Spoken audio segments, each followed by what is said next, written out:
नोसुक दोही को गोली मार देता है जिससे वो मर जाती है और गोवन अपने प्यार को बचाने के लिए डेमंस का सबसे बड़ा रूल ब्रेक कर देता है, जिसमें ना ही वो किसी मरे हुए इंसान को जिंदा कर सकता था, ना ही किसी इंसान को मार सकता था। अगर किसी डेमन ने ये रूल ब्रेक किया तो वो जलकर खत्म हो जाएगा, पर गोवन दोही को जिंदा कर देता है। पर दोही गोवन से काफी घबराहट में पूछती कि क्या तुमने मुझे बचाया। गोवन कहता है नहीं, मैंने अपने आप को बचाया। वैसे दोही बहुत सैड हो जाती है और कहती है तुमने ये क्यों किया। इतने में गोवन की बॉडी जलने लग जाती है। दोही तो रोते हुए गोवन को गले लगाने लग जाती है, कहती है प्लीज मत जाओ, मुझे अभी बहुत कुछ तुम्हें बताना है। मुझे सब कुछ याद आ गया है कि मैं ही पिछले जन्म में वर्जिन थी और तब हमारी पहली मुलाकात के टाइम मैं अपनी जान देने गई थी, और तुमसे मिलने के बाद मैंने दोबारा जीने के बारे में सोचा। मुझे और कुछ नहीं चाहिए, बस तुम मेरे साथ रहो। पर गोवन अपने चेहरे पर स्माइल लिए राख में बदलकर गायब हो जाता है। बस उसकी शादी की रिंग नीचे गिर जाती है और तो ही बस गोवन का नाम लेते हुए रोती रह जाती है। इधर हम गॉडेस को देखते हैं जो ये सब देख रही थी, जो गोवन के लिए कहती है तो तुमने ये चूज किया क्योंकि उन्होंने नहीं सोचा था कि गोवन अपने आप को सेक्रीफाइस कर देगा। गॉडेस की आंखों से भी आंसू निकल आते हैं और इधर गोवन के ऑफिस में सारी घड़ियां भी बंद पड़ जाती है गोवन के मरने की बात जानकर, और गायंग बहुत ज्यादा रोते हैं। मिशन को भी उनके लिए बहुत बुरा फील होता है और इधर जूसियक भागते हुए पुलिस स्टेशन पहुंच जाता है, जहां दोही अभी भी शॉक में थी। जूसियक उसकी ये हालत देखकर बहुत दुखी होता है। इधर पुलिस वाले भी दोही के बारे में डिस्कस कर रहे होते हैं। दोही के लिए मुसीबत कभी खत्म ही नहीं होती। 7 दिन हो गए, अभी भी मिस्टर गोवन मिसिंग है। इस नोसुक के हिसाब से मिस्टर गोवन उस रात क्राइम सीन में थे, पर अब तक उनकी कोई खबर नहीं है। इसके शौक से अभी भी मिसेस दोही बाहर नहीं आई है, इसीलिए वो कुछ बोलने की कंडीशन में नहीं है कि एग्जैक्टली वहाँ पर क्या हुआ था। और ये नोसुक तो कब से अपनी बकवास करे जा रहा है। तभी हम नोसुक को देखते हैं जो जेल के अंदर होता है और वो बस यही कहे जा रहा था कि मैंने अपने हाथों से उन दोनों को डिस्ट्रॉय कर दिया, मैं जीत गया। इधर दोही बाथटब में पानी के अंदर होती है। दोही तो फुल डिप्रेशन मोड में चली गई थी। 7 दिन से वो घर से बाहर तक नहीं निकली थी, इसीलिए उसे चेक करने के लिए मिशन और जूसियक आए होते हैं, जो कब से डोरबेल बजा रहे थे, दरवाजा पीट रहे थे। पर पानी के अंदर दोही को कुछ भी सुनाई नहीं देता, उसे बस गोवन के गायब होने की मेमोरीज ही आ रही थी, जिससे वो पानी से बाहर निकल आती है। इधर दोही जब काफी टाइम से दरवाजा नहीं खोल रही होती है, जूसियक दरवाजे को ही तोड़वा देता है। जैसे दरवाजा ओपन करते हैं तो दोही सामने खड़ी होती है, पूरी तरह पानी में भीगी हुई। तो मिशन और जूसियक उसे अंदर ले जाते हैं, उसे टॉवल वगैरह उड़ा देते हैं। जूसियक उसे चेंज करके आने के लिए कहता है, लेकिन दोही अभी भी चुपचाप बैठी होती है। मिशन सारे पर्दे वगैरह खोल देती है, लेकिन दोही को सूरज की रोशनी काफी तेज लगती है, क्योंकि उसने पिछले 7 दिनों से सूरज की रोशनी तक नहीं देखी थी। दोही कहती है मुझसे ये सब कुछ झेला नहीं जा रहा, गोवन इस दुनिया में ही नहीं रहा। पहले मैं उसे फील कर सकती थी, भले ही वो मुझे दिखाई नहीं देता था, पर उसकी प्रेजेंस मुझे फील होती थी, लेकिन अब मुझे उसकी प्रेजेंस कहीं भी फील नहीं हो रही। जूसियक कहता है कि तुम इस तरह से नहीं रह सकती, तुम्हें अपने आप को संभालना होगा, वरना ऐसे ही रहे तो तुम मर जाओगी। दोही कहती है मैं नहीं मर सकती, गोवन ने मुझे बचाने के लिए इतना सब कुछ किया, उसके बाद मैं नहीं मर सकती, मुझे हक नहीं है मरने का, मुझे इसी हेल्थ में जीना है, यही मेरी पनिशमेंट है। जूसियक कहता है तुमने कोई गलती नहीं की तो तुम्हें क्यों पनिशमेंट मिलेगी। दोही कहती है मेरी वजह से ही गोवन की जान गई, सब मेरी गलती है, अगर वो मुझसे मिला ही ना होता तो सब कुछ सही होता, मैंने ही उसे मारा है, सब मेरी ही गलती है। दोही बस यही सब कहे जा रही थी, इससे उसकी कंडीशन और बिगड़ने लगती है, इसलिए दोही को हॉस्पिटल में एडमिट कराना पड़ता है। उसकी ये कंडीशन देखकर जूसियक और मिशन दोनों काफी सैड होते हैं। मिशन कहती कि ये दूसरी बार था जब दोही की ये हालत है, पहली बार उसके पेरेंट्स के फ्यूनरल पर मैंने दोही को इस तरह देखा था। वहीं जूसियक भी दोही के लिए बहुत दुखी होता है, क्योंकि उसने बचपन से बहुत कुछ झेला था, इतने सालों तक उसे अपने पेरेंट्स के मौत का गिल्ट था, फिर मैडम जो की मौत हुई और गोवन के जाने के बाद वो तो पूरी तरह से टूट चुकी है। तो रात को नर्स दोही को चेक करके जाती है। उनके जाने के बाद दोही को क्रिसमस सॉन्ग सुनाई देता है, जो कि हॉस्पिटल में ही कुछ बच्चे गा रहे थे। दोही ये गाना सुनकर उठ जाती है और अपने रूम से बाहर निकल आती है। चलते चलते वो हॉस्पिटल से ही बाहर निकल आती है।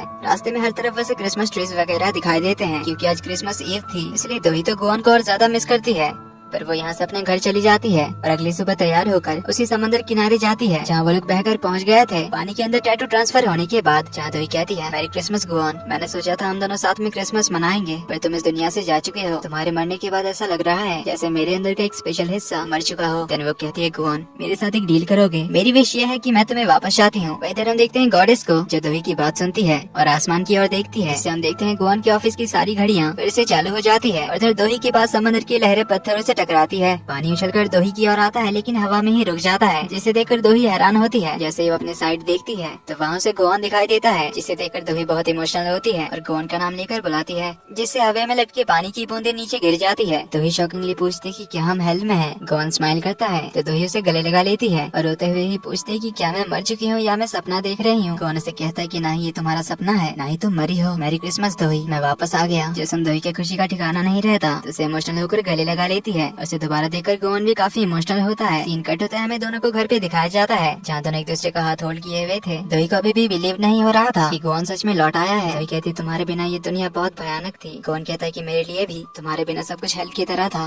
दोनों काफी हैप्पीली एक दूसरे को गले लगाकर सो जाते हैं। जिन्हें ऐसा कुछ देखकर गॉडेस बहुत खुश होती है। तभी गोवन यहाँ पर आ जाता है जो गॉडेस को बहुत सारा थैंक यू कहने लग जाता है इसे दोबारा यहाँ भेजने के लिए। इस पर गॉडेस मुस्कुराते हुए कहती है कि क्रिसमस में ऐसे मिरेकल्स होते ही रहते हैं। गोवन पूछता है पर आपने ये क्यों किया? तो गॉडेस बताती है कि दो ही डील करना चाहती थी, अब तुम तो जा चुकी थी इसीलिए तुम्हारा काम मुझे ही संभालना पड़ा था। जैसन गोवन शॉकिंगली पूछता है क्या आप दो ही को हेल्प भेजोगी? प्लीज दोबारा हमारे साथ ऐसा खेल मत खेलना। गॉडेस कहती डोंट वरी ऐसा कुछ भी नहीं है, इस डील का पे ऑफ तुम ऑलरेडी कर चुके हो। जिससे हमें फ्लैशबैक दिखाया जाता है जब गोवन ने गॉडेस से बेट लगाया था कि वो दो ही को भी कुछ नहीं होने देगा और अपने पावर्स को भी वापस हासिल करेगा। और गोवन ने ऐसा ही कर दिया था जिससे वो ये बेट जीत चुका था। जिसके बाद उसने गॉडेस से कहा था कि क्या मेरी बेट की जीत अभी भी वैलिड है? गॉडेस ने पूछा था कि कौन सी बेट? गोवन बताता है कि जिसने मैंने आपको हराया था। तो अगर कभी मेरी कोई विश रही तो क्या आप उसे पूरा करेंगी? गॉडेस पूछती क्या तुम मेरी हेल्प चाहते हो? तब गोवन ने कहा था हाँ मुझे अभी हेल्प की बहुत जरूरत है, चाहे मुझे आपसे ही हेल्प क्यों ना लेनी पड़े। गोवन की उसी बेट में जीतने की वजह से गॉडेस ने उसे दोबारा जिंदा किया। Coming back to present, goddess कहती है सही कहा था तुमने, हर चीज के लिए मुझे इतनी जल्दी ना नहीं कहना चाहिए। गोवन कहता है आपने भी सही कहा था कि सैडनेस के बिना हैप्पीनेस का कोई मतलब नहीं है, जो हैप्पीनेस मैं अभी फील कर रहा हूँ। तो गॉडेस कहती है अब तो हमारे बीच सब कुछ सॉर्ट आउट है ना? गोवन कहता है हाँ सही कहा, पर अभी मुझे याद आया कि आपको तो गैम्बलिंग के बारे में कुछ भी नहीं पता। गॉडेस कहती है किसने कहा मुझे गैम्बलिंग करना नहीं आती? गोवन कहता है बिल्कुल नहीं, बिना आपके पावर्स यूज किए आप जीत नहीं सकती। ठीक है फिर देख लेना, एक बेट करते हैं, अगर अगली बार मैं जीत गई तो मैं तुम्हें हमेशा के लिए हेल में कैद कर दूंगी। गोवन कहते हैं नहीं ऐसा करने की कोई जरूरत नहीं है, मुझे हेल में नहीं जाना, मुझे इन प्यारे इंसानों के साथ रहना ही अच्छा लग रहा है। और वैसे भी तो आपको एक वर्कर चाहिए ही ना हेल का काम संभालने के लिए, तो मुझसे हैंडसम और हार्ड वर्किंग बंदा आपको कहीं नहीं मिलेगा। गॉडेस कहती है हाँ तुम तो परफेक्ट हो। ये बोलकर दोनों हंसने लग जाते हैं। तो अगले दिन गोवन सोनवाल फाउंडेशन में होता है जहाँ वो अपने ऑफिस में बैठकर अपने ही डेमन बुक को पढ़ रहा था। तभी भागते हुए मिस्टर पार्क और गायंग आ जाते हैं। मिस्टर पार्क तो गोवन को ठीक देखकर काफी इमोशनल हो जाते हैं और उसे गले लगाने के लिए उसकी ओर भागते हैं। तो गोवन नीचे झुक जाता है जिससे मिस्टर पार्क आगे निकल जाते हैं। गोवन कहता है कर क्या रहे हो, आपने तो मुझे डरा ही दिया था। तभी गायंग भी आ जाती है तो गोवन से कहता है कि ओए गायंग प्लीज मुझसे दूर रहना। पर मिस्टर पार्क और गायंग दोनों ही गोवन पर झपट पड़ते हैं क्योंकि उसे सही सलामत देखकर दोनों बहुत खुश थे। गोवन कहता है कि ये क्या कर रहे हो तुम लोग, अभी अभी तो मैं मर के वापस आया हूँ, क्या मुझे दोबारा मारने का प्लान है? मिस्टर पार्क कहते हैं कि हमें लगा था कि आप कभी नहीं आओगे। गोवन कहता है मैं कैसे मर सकता हूँ, क्या तुम भूल गए मैं एक महान डेमन हूँ। जो फिर से दोनों उसके हाथों को पकड़कर उसे चिपक जाते हैं तो गोवन भी उन्हें दोबारा देखकर खुश होता है। देन गोवन और दोही घर पर होते हैं जहाँ दोही गोवन के साथ मिलकर क्रिसमस ट्री डेकोरेट कर रही होती है। दोही पूछती क्रिसमस तो पार हो चुका है ना, फिर अभी क्रिसमस ट्री क्यों डेकोरेट करना? गोवन कहता है मुझे फर्क नहीं पड़ता क्योंकि हमारी क्रिसमस तो अभी शुरू ही हुई है। और वैसे अभी मुझे समझ आया जो तुमने क्रिसमस के बारे में मुझे कहा था, क्रिसमस समहाउ हमें एक्साइट करती है और आज सच में मैं काफी एक्साइटेड हूँ तुम्हारे साथ होने की वजह से। जरूर तुम ही मेरी क्रिसमस हो। जैसन दोही स्माइल करती है तो गोवन से क्रिसमस स्टार देता है ट्री के ऊपर लगाने के लिए, जिससे इनकी क्रिसमस ट्री कंप्लीट होती है। दोनों साथ में चुटकी बजाते हैं तो सारी लाइट्स जल जाती है, जिसे देख दोनों बहुत खुश होते हैं। दोनों हक करते हैं। दोही पूछती है कि आप तो मुझे बता सकते हो कि मेरे डैड की विश क्या थी और उन्होंने तुम्हारे साथ क्या डील की थी? मैं जानना चाहती हूँ, चाहे सच जो भी हो। तो गोवन से बताई देता है कि उस रात बहुत बारिश हो रही थी। फ्लैशबैक में हम देखते हैं 12 गाड़ियों का टक्कर हो गया था जिसमें से एक एम्बुलेंस थी और उसी एम्बुलेंस में दोही के मॉम और डैड थे। दोही की मॉम प्रेग्नेंट थी और उनका लेबर पेन शुरू हो गया था, इसलिए उन्हें हॉस्पिटल ले जा रहे थे और एम्बुलेंस का एक्सीडेंट हो गया था जिस वजह से दोही की मॉम को बहुत दर्द हो रहा था। एक डॉक्टर एम्बुलेंस में उनके साथ ही था लेकिन एक्सीडेंट की वजह से वो बेहोश हो गए थे।